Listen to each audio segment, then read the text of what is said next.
बिस्मिल्लाहिर्रहमानिर्रहीम, अस्सलाम वालेकुम। करैक्टरिस्टिक्स ऑफ ओलिगोपली या ओलिगोपली के मार्केट स्ट्रक्चर की खसूसियात क्या हैं, ये आज का हमारा मौजू बहस है। मैं इकबाल आरिफ नकवी और आप इकोनॉमिस्ट पॉइंट देख रहे हैं।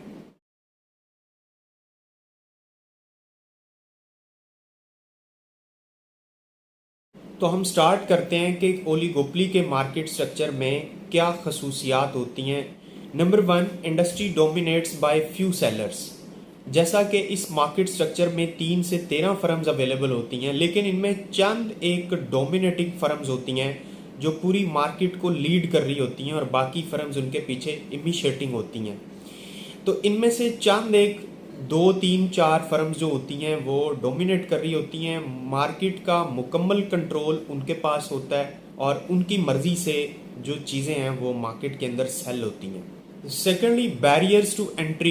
चूंकि जैसे मैंने बताया कि चंद एक फर्म्स मार्केट को कंट्रोल कर रही होती हैं, तो नई फर्म जो भी इस मार्केट स्ट्रक्चर में आना चाहती है उसकी एंट्री तकरीबन नामुमकिन होती है। अगर कोई फर्म हिम्मत करके इस मार्केट स्ट्रक्चर के अंदर आ भी जाती है तो वो जस्ट मैन्युफैक्चरिंग अपनी मर्जी से कर सकती है। जब भी वो मार्केट के अंदर अपना शेयर सेल करने की कोशिश करेगी तो उसे डोमिनेटिंग जो फर्म्स हैं उनके साथ कंसल्ट करना पड़ेगा, या सेल करने के लिए उनको डोमिनेटिंग फर्म्स की मर्जी के मुताबिक चलना पड़ेगा। थर्ड कैरेक्टरिस्टिक्स है प्रोडक्ट डिफरेंशिएशन और होमोजीनियस। हर फर्म की प्रोडक्ट्स इस मार्केट स्ट्रक्चर में डिफरेंट भी हो सकती हैं और होमोजीनियस भी हो सकती हैं। होमोजीनियस प्रोडक्ट्स जैसा कि पेट्रोलियम प्रोडक्ट्स हैं, स्टील प्रोडक्ट्स हैं या एल्यूमिनियम टाइप प्रोडक्ट्स हैं, ये होमोजीनियस ही होती हैं।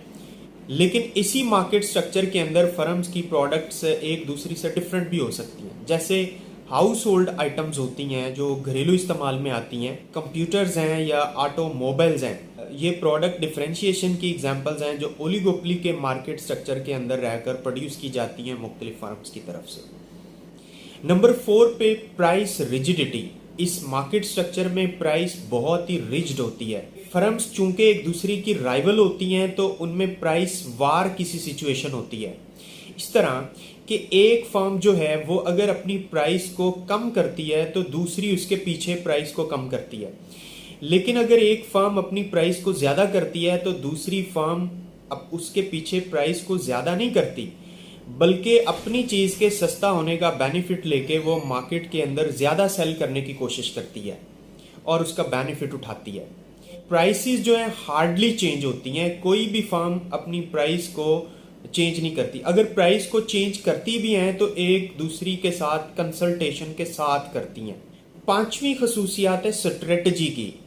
चूंकि ये चंद एक फर्म्स एक दूसरे की राइवल होती हैं तो हर वक्त ये कोई ना कोई स्ट्रेटजी बना रही होती हैं कि इन्होंने अपना सेलिंग शेयर किस तरह मैक्सिमाइज करना है, इन्होंने किस तरह अपनी सेल्स को मैक्सिमाइज करना है। स्ट्रेटजी के अंदर ये एक दूसरी के ऊपर इंटरडिपेंड कर रही होती है। एक फर्म देख रही होती है कि उसकी राइवल फर्म क्या एक्शन लेती है, उस एक्शन के ऊपर दूसरी जो फर्म है वो रिएक्ट करती है, जैसे कि हमने पहले प्राइस वार की एग्जांपल दी है।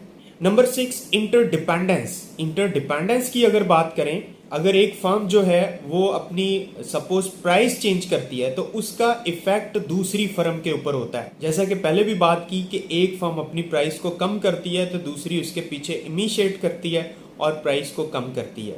और एक फर्म अगर अपनी प्राइस को बढ़ा लेती है तो दूसरी उसके पीछे बढ़ाती नहीं है, बल्कि उसकी बढ़ी हुई प्राइस और अपनी प्रोडक्ट की कम प्राइस का बेनिफिट लेके वो मार्केट में अपना सेलिंग शेयर मैक्सिमाइज करती है। Number 7, advertising and marketing. तो चूंकि इसमें एक सेलिंग वार होती है, हर फर्म एग्रेसिवली मार्केटिंग करती है और मार्केटिंग के जरिए वो अपना जो सेलिंग शेयर है वो मार्केट में ज्यादा से ज्यादा करती है ताकि वो ज्यादा सेल करके अपने रेवेन्यूज और प्रॉफिट्स को मैक्सिमाइज कर सके। ये थे कैरेक्टरिस्टिक्स ऑफ ओलिगोपली या ओलिगोपली के मार्केट स्ट्रक्चर की खसूसियात। वीडियो आपको अच्छी और इन्फॉर्मेटिव लगी है तो लाइक करके शेयर कीजिए।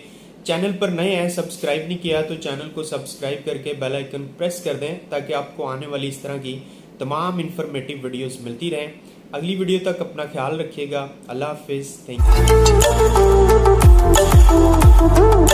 यू।